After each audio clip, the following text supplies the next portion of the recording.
Economists are starting to panic about a possible Trump recession if Donald Trump is able to continue his economic agenda. Now, let's not pretend that this wasn't obvious from the start. Let's not pretend that we're surprised.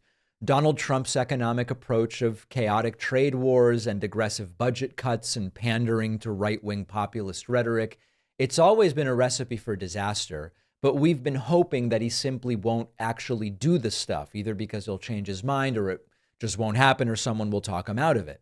But economists are now sounding the alarm about what could be an impending Trump recession if the policies take hold.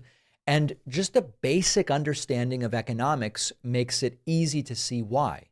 The administration's obsession with slapping tariffs on our closest trading partners and gutting federal agencies is pushing the economy to a tipping point.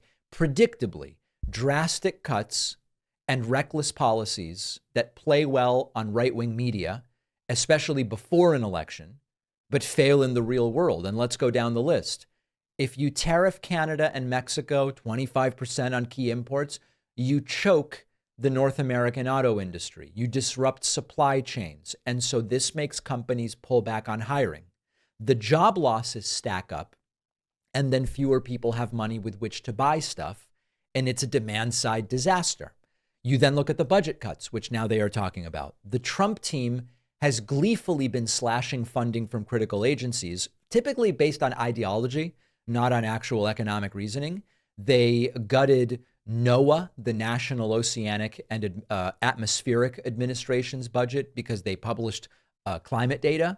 Businesses don't know if they can rely on how accurate weather forecasts are. How are companies supposed to make informed decisions in that kind of uncertainty? And NOAA is just one example. The administration's obsession with rooting out, quote, woke agendas has led to mass firings and contractor cutbacks across the federal government. That ripples through the private sector. Workers don't know, will I have a paycheck tomorrow if I do answer an email from Elon or if I don't? And when they don't know if they're going to have a paycheck tomorrow, they stop spending.